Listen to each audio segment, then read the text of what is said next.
Guys तपाईँहरूलाई स्वागत छ है मेरो नयाँ ब्लगमा। नयाँ भन्दा नि यो फर्स्ट ब्लग नै भनौँ। एज अ ब्लग चाहिँ फर्स्टै ब्लग हो। अनि आज चाहिँ यसो फ्रेस हुनु पऱ्यो, अब ब्लगिङ चाहिँ स्टार्ट गर्नु पऱ्यो अब भनेर चाहिँ ब्लग बनाउनु गइरहेको छु। आशा छ तपाईँहरूले अलिकति सपोर्ट देखाउनुहुन्छ होला र भिडियो पनि लाइक गर्नुहुन्छ होला र लाइक सेयर र सब्सक्राइब गर्न चाहिँ नबिर्सिनु होला। हामी चाहिँ अहिले कम्पनीको खिचुकसामै छौँ। अब एकजना साथी चाहिँ सँगै आएको साथी चाहिँ वासरुम गर्छु फ्रेस हुँदा। म पनि अब रेडी भइरहेको छु। अनि गाइस म चाहिँ रेडी भइसक्यो। अब साथी चाहिँ रेडी भइरहेको। अब हामी गइरहेछौँ कम्पनीबाट पैसाबाट बाहिर निस्किरहेछौँ यसो घुमघाम गर्नलाई। यो चाहिँ हामी कम्पनीको खिचुकसाबाट बाहिर निस्किरहेछौँ। हामी चाहिँ अहिले कोरियामा हो कि साउथ कोरियामा। यो चाहिँ हाम्रो कम्पनीको अफिस। अनि यो चाहिँ हाम्रो कम्पनी, हाम्रो चाहिँ एल्युमिनियम कम्पनी हो। एल्युमिनियम कम्पनी भन्छ नि, तर खासमा तामा कम्पनी, कपर कम्पनी हो कि। कपर निकालेर अर्को कम्पनीमा पठाउने हो, यही हो हाम्रो कम्पनी। अनि यो चाहिँ हाम्रो खिचुकसा माथि चाहिँ, माथिको त्यो चाहिँ हाम्रो खिचुकसा, माथिको टपको चाहिँ किचन हो। यही हो गाइस कम्पनी चाहिँ। यो चाहिँ अहिले नयाँ बनिरहेको कम्पनी हो, बनिरहेछ अहिले। भिडियोमा हेर्दाखेरि चाहिँ होइन, ओहो यसले रमाइलो रहेछ, कति मजा रहेछ भन्ने हुन्छ। अनि उताबाट कस्तो राम्रो भन्ने हुन्छ होइन। तर रियलमा चाहिँ विदेश आइसकेपछि चाहिँ होइन, उताबाट भन्न कति सजिलो रहेछ र यहाँ कस्तो रहेछ भन्ने कुरा हुँदो रहेछ कि। अनि यहाँ आएपछि आफ्नो देश चाहिँ एकदम मिस हुने कि। हुन सबैले हुन्छ भन्ने छैन, तर यहाँ आइसकेपछि चाहिँ मैले चाहिँ एकदम मिस गर्छु। आफ्नो घर फ्यामिली सबैले गर्छन् होला। अनि देश पनि मैले एकदम मिस गर्छु। खासमा भन्नुपर्दा हाम्रो देशको नेताहरूलाई चाहिँ एकदम घिन लाग्नुपर्ने हो कि, आफैदेखि घिन मान्नुपर्ने हो कि सबै नेता होइन। एउटा पर्टिकुलर एउटा पार्टीलाई गएर भन्दैन, तर तिनीहरूले चाहिँ होइन, तिनीहरूको कारण चाहिँ हामी युवाहरू यसरी अरूको देशमा आएर कुल्ली भनेर होइन काम गर्नु परेको छ होइन, बाध्यता छ होइन। यदि सायद तिनीहरूले अब सबैको लागि देशको लागि सोचेर काम गरेको भए होइन, सायद हामी देशको जनशक्तिहरू यसरी बाहिर यसरी अरूको देशमा नोकर बनेर आउनु पर्थेन होइन। अब उनीहरूको छोराछोरीलाई सायद यस्तो ठाउँमा आएर पठाएर काम गरेपछि, काम गराएको भए सायद उनीहरूले बल्ल बुझ्थ्यो होला होइन, कति पीडा छ बाहिर। विदेश भन्न सजिलो छ, कति पीडा छ भनेर होइन। तिनीहरूलाई त अब के भन्ने यार, तिनीहरू त लाज पचाइसकेका मान्छे हुन् कि। तिनीहरूलाई त जति भनेर पनि के हुँदैन। तिनीहरूलाई त ओहो, म त तिनीहरू देशका नेताहरू सारा चोरहरूलाई सम्झियो कि रिस उठ्छ यार। हाम्रो साथ चाहिँ आइरहेछ एकजना हेम। ओ चाँडो जाऊँ, साइकलमा जाने हिँड्दै जाऊँ। साइकलमा के जानु यार, थकै लागिहाल्छ, उकालो ओह्रालो हुन्छ। हिँड्दै जाउँ है। यहीँ अगाडि फुटबल ग्राउन्ड छ, फुटबल बास्केटबल, भित्र ब्याडमिन्टन अनि के छ। अब हामी त्यतै गइरहेछौँ। हामी यहाँ चाहिँ बस्ने 4 जना नेपाली हो। उता अर्को इलखोङजाङमा चाहिँ 4 जना अरू नेपाली दाजुभाइहरू बस्छन्। यहाँ चाहिँ थुप्रै कम्पनीहरू छन्। यहाँ चाहिँ मान्छेभन्दा बढी कम्पनी प्लस मान्छेहरूभन्दा बढी गाडी जस्तो छ कि जस्तो फिल हुन्छ कि, त्यति धेरै कम्पनी छ। यो कम्पनी चलाए यार,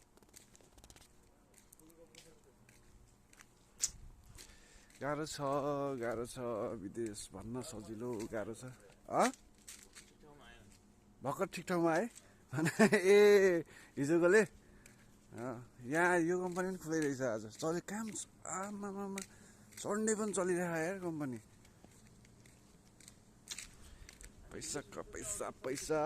पैसा यहाँ त नेपाली गाना सुन्यो भने नि भावुक हुने। म चाहिँ भावुक हुन्छु यार नेपाली गाना सुन्यो भने नि।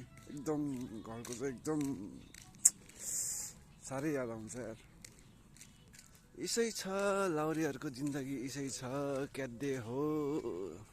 साला नेताहरूले देश सबै बेचिहाल्ने बेचिसके, के बेचिहाल्ने भन्नु, खतम पारे नेताहरूले, खतम पारे। यही हो गाइस कोरिया। उताबाट हेर्दा कोरिया के हेरिन्छ, यहाँ आउँदा रियलको भोग्दा कोरिया यस्तो छ, केही छैन। जङ्गलको बाटो, जङ्गल पनि यता फोटोमा हेर्दा जङ्गलको बाटो भन्ने हुन्छ होइन। राम्रै छ होइन। तर अब हामी बस्ने भनेर कम्पनी चाहिँ सहरबाट अलिक टाढै हुन्छ कि होइन। गाउँबाट सहरबाट अलि मतलब गाउँ घरतिरै भनौँ न, गाउँ जस्तै भनौँ न। त्यही भएर सबै कम्पनी नै कम्पनी हुन्छ, अनि माहौलै कम्पनीको मात्र हुन्छ कि। अनि यही बाटो यस्तै हुने हो।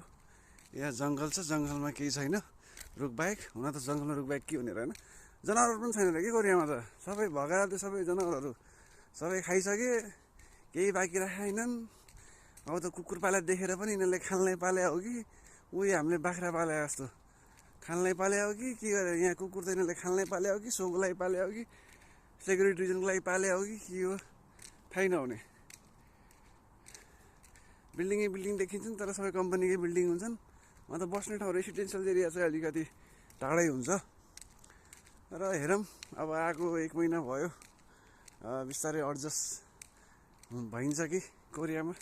तर मलाई चाहिँ खासै धेरै लामो मान्छेहरू 10-15 वर्ष कसरी बस्छन् भन्ने हुन्छ। सायद म त बिहे गरेर पनि होला कि मलाई एकदम घरको याद आएको। तर कसरी बस्छन् यार मान्छे त्यत्रो वर्ष। म त 3 वर्षमा टाप कस्तो जस्तो लाग्छ। अब हाम्रो भिजा चाहिँ 3 वर्षको हुन्छ सुरुमा, त्यसपछि थप्न मिल्ने भनेको चाहिँ 1 वर्ष, के अरे 1 वर्ष 10 महिना हो। तर म त खै अब त्यो पनि थपिन्छ कि थप्छु कि थप्दैन जस्तो लागिरहेको कि। सकेसम्म पहिला 3 वर्षको टार्गेट बनाएको छु, 3 वर्षसम्म चाहिँ बस्नै पऱ्यो अब होइन। त्यसपछि बाँकीको 1 वर्ष 10 महिना चाहिँ सोच्नै पर्ने हुन्छ। प्लस उताबाट घरतिरबाट हुन्छ आउनु त भन्ने कुरा आयो भने चाहिँ म त चलिदिन्छु। यो पैसा मात्र सबै थोक रहेछ क्या।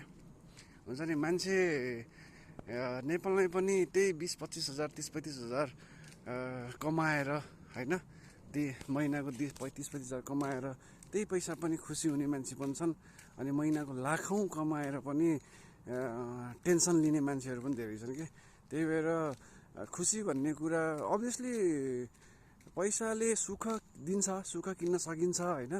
तर सुख मात्र भएर हुँदैन, त्यो सुखमा आफू खुसी छु कि छैन भन्ने कुराले धेरै म्याटर गर्दो रहेछ कि।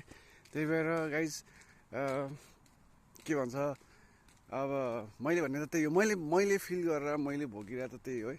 पैसा भन्ने सबै थोक होइन, किन भन्दा रहेछन् भन्ने कुरा अहिले आएर बुझिरहेको छु होइन। अनि आफू पैसाले भन्दा पनि आफू कतिमा खुसी भइरहेको छु भन्ने कुरा चाहिँ इम्पोर्टेन्ट हो क्या।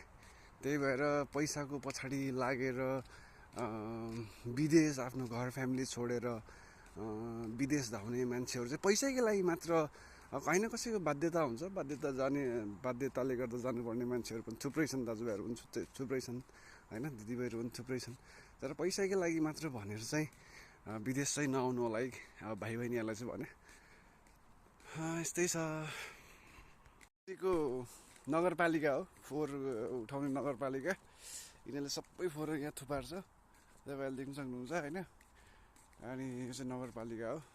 यस्तो कोरियाको सरकारीमा काम पाउनु भनेर काम पाइन्न होइन, विदेशीले प्राय पाइयो भने त फेरि भाग्यमानी हो यार। यो चाहिँ अहिले कहाँ कति ढिलो आएको त्यो मान्छे त यार, एक्लै टिकटक बनाउनु थाल्यो क्या। ओ हेम, एक्लै टिकटक बनाउनु थाल्यो जस्तो छ यार त्यो मान्छे त। यहाँ त उताबाट आउँदाखेरि चाहिँ ओभर टाइम त धेरै भइदियो हुन्थ्यो, जति भयो नि गर्ने हो ओभर टाइम त पैसा कमाउने भन्ने सोच थियो होइन। तर यहाँ आइसके सायद काममा धेरै प्लान भएर होला, यहाँ आइसके चाहिँ छुट्टी भइदियो हुन्थ्यो यार भन्ने हुन्छ कि होइन। मलाई चाहिँ त्यस्तो मलाई चाहिँ मेरो चाहिँ पैसाबाट अलि त्यो पैसा एकदम पैसा भन्ने जुन मेरो थट्स थियो नि, त्यो चाहिँ अलिकति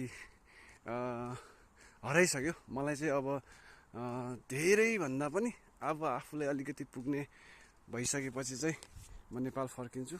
त्यही भएर म 3 वर्ष नत्र म्याक्सिमम् 5 वर्ष त हुँदैन। 5 वर्ष चाहिँ किन हुँदैन, किन कोरियाले 4 वर्ष 10 महिनाको भिजा राख्छ भन्दाखेरि 3 वर्ष हुन्छ प्लस 1 वर्ष 10 महिना हुन्छ। किन 5 वर्ष राख्दैन, 5 वर्ष बस्यो भने कुनै पनि देशमा म्याक्सिमम् है, अब मलाई त्यो एकदम राम्रोसँग चाहिँ आइडिया भएन, तर 5 वर्ष बस्यो भने चाहिँ पिआरको लागि अप्लाई गर्न पाउनुपर्ने त्यो एउटा फेसिलिटी हुन्छ क्या। मतलब मतलब 5 वर्ष बस्यो भने चाहिँ पिआरको लागि अप्लाई गर्न पाइन्छ भन्ने हिसाबले चाहिँ उनीहरूले 5 वर्ष नगराएर 3 वर्ष प्लस 1 वर्ष 10 महिना 4 वर्ष 10 महिना त्यसरी गराउँछ कि। अनि त्यही हो, त्यही भएर मेरो सोच चाहिँ अब पहिला 3 वर्ष बसिहालौँ। 3 वर्ष बसेपछि अनि त्यसपछि रेस्ट 1-10 बाँकीको 1 वर्ष 10 महिना चाहिँ अलि सोच्नै पर्ने हुन्छ। अनि त्यसपछि त्यतिखेर पनि 2-3 महिना छुट्टी दिएछ कम्पनीले भनेपछि त्यतिखेर सोच्ने कुरा आउँछ। 1 वर्ष 10 महिना दिन त दिन्छ होला, 3 वर्षसम्म घर छुट्टी नदिएपछि त होइन। त्यसपछि हेरौँ के हुन्छ, हेर्दै जाऊँ। तर म्याक्सिमम् त्यही हो, 4 वर्ष 10 महिना नै हो।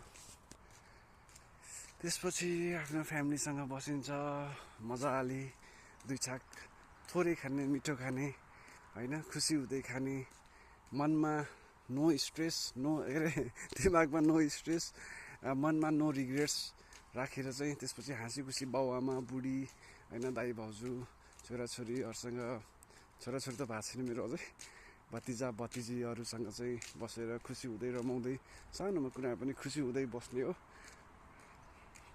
यो पनि कम्पनी नै हो गाइस होइन। अब यहाँबाट तल चाहिँ बाटो छ, यो साउन्ड आएर चाहिँ पुरै गाडी मात्रै, गाडी भन्दा पनि बढी यार कार र त्यो माल लोड्ने भन्छु के अरे, माल लोड गर्ने सामान हुन्छ नि होइन, सामान लोड गर्ने गाडीहरू हो, तिनीहरूको आवाज चाहिँ अलिक बेसी हुन्छ। प्लस म्याक्सिमम् गाडीहरू नै त्यही हुन्छ नि, सामानकै मालकै गाडीहरू बढी हुने कि। अनि यो चाहिँ हामी यहाँ गइरह अहिले, यो चाहिँ यहाँको ग्राउन्ड हो, फुटबलभित्र अस्ति एकछिन पुगेको थियौँ। फुटबल, भलिबल, बास्केटबल अनि त्यसपछि ब्याडमिन्टनहरू छ अरे, हामीले छ पनि। ब्याडमिन्टन बास्केटबलको चाहिँ देखिनँ मैले, चाहिँ त थियो होला, तिनीहरू चाहिँ छ। हामी यहीँ गएर हो, अब अलिकति माइन्ड पनि कति स्ट्रेस लिनु होइन, धेरै पनि कति सोचिराख्नु, अब ठिकै छ, दुःख गर्न आइया हो फ्यामिलीका लागि भनेर होइन। त्यही भएर अब त्यो अलिकति धेरै स्ट्रेस पनि नलिउँ, बाहिर आएर धेरै स्ट्रेस लिनु पनि हुँदैन है।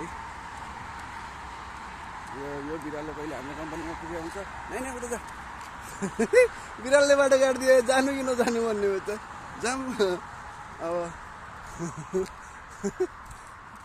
ठिक छ। बिरालले बाटो काटेपछि राम्रै हुन्छ जस्तो लाग्छ मलाई चाहिँ, ठिकैको राम्रो हुन्छ जस्तो लाग्छ मलाई बिरालले बाटो काटेपछि। के छ त्यहाँ घर त के हुन्थ्यो, यही हो। अब ब्याडमिन्टन कोर्ट हो, भित्र केटाहरू ब्याडमिन्टन खेल्न राखन् सायद, सकेछ धेरै नेपाल नै हुन्छन् भन्न सुनेको थिएँ, नेपाल नै होला नि सायद। ब्याडमिन्टन खेल्न राख्छन्, ब्याडमिन्टन कोर्ट हो यताभित्र चाहिँ। यता चाहिँ फुटबल, यता चाहिँ फुटबल भइरहेको, यो चाहिँ फुटबल हो। बास्केटबल त्यता छ यार, फुटबल यता भइरह, फुटबल यता हुन्ला छ ल, उता पारे बास्केटबल हुन्ला छ, उता भलिबल पनि खेल्ला छन्। यिनीहरू सबै नेपाल नै हुन्, हामीले पनि खेल्न पाइन्छ, हामी पनि खेल्न सक्दा हौँ। टोटली नै कोरिया आएर माछा सुदूरपश्चिम भाषा नै बिर्सिए जस्तो भइरहेको, बिर्सिनु त किन बिर्सिने हो र। यही हो गाइज, फुटबल ग्राउन्ड पनि यही हो, उतातिर त्यहाँतिर बास्केटबल र भलिबल पनि उता छ, पाइन्छ खेल्न। सिक्दाहरू गइसक्यो क्या, सुब्बादाहरू आइसकेको थियो त, आएको थियो त हेर, गइहाल्यो जस्तो लाग्यो। यो गाइज अब यहाँ एकछिन यत्तिकै स्ट्रेस हटाउनलाई आउँछु। के रमाइलो रहेछ, कहाँदेखि आउँदो रहेछ नि यार है। ठिक हो, अब नेक्स्ट टाइम अर्को भिडियोमा भेटौँला गाइज होइन। लाइक सेयर र सब्सक्राइब चाहिँ गरिदिनु होला, टाइम पास फुल भइरहेको यहाँ सब उन्दङ गरिरहेको उन्दङ। यतिसम्म मेरो भिडियो हेरिदिनुकोमा हजुरहरूलाई धेरै एकदम मनदेखि एकदम थ्याङ्क यू होइन। अनि त्यसपछि यदि लाइक गरिदिनु भएको छ, सब्सक्राइब गरिदिनु भएको छ भने पनि त्यसको लागि पनि एकदम हृदयदेखि धन्यवाद हजुरहरूलाई। छैसँग भन्दैन कहिले के भन्छ अरे यार, खान्छ हामी त।